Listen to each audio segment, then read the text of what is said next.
In this video we'll demonstrate the new proximity search control that you can use in the search part of a grid component. So what you can see here is a grid component that shows all of the airports in the United States. It's got about 7,000 airports, and for each record in this database, this is a SQL Server database, there's a location field which contains the geography data type, which has the encoded location of each airport. So once we have a geography data type, or it's called a geometry data type in MySQL and Oracle, and geography data type in SQL Server. So once we have a field with a geography value in it, we can do geography searches. So I'd like to find, for example, all airports within, say, 50 miles of Denver. So I can go here and I can type in an address or a partial address. I'll just type in Denver, Colorado, and then go there and choose 50, and then I'll go there and choose miles, and then hit the search button, and you can see Alpha 5 then does a search.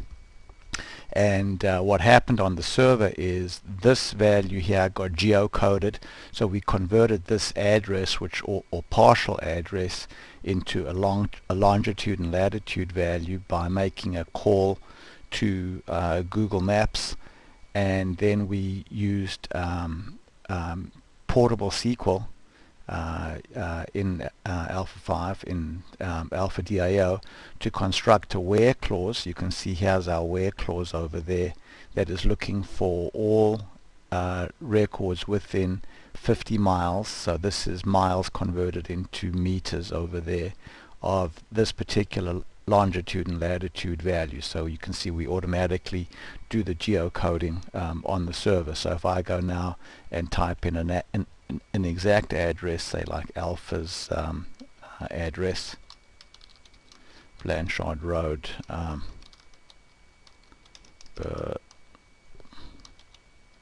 Burlington, Mass. 01803, and then hit search. So now I'm going to get all of the airports within 50 miles of Alpha. So let's go back now and take a look at how this was done. So if we go back to our grid here, we can see that in the search part we've gone ahead and we've chosen our location field.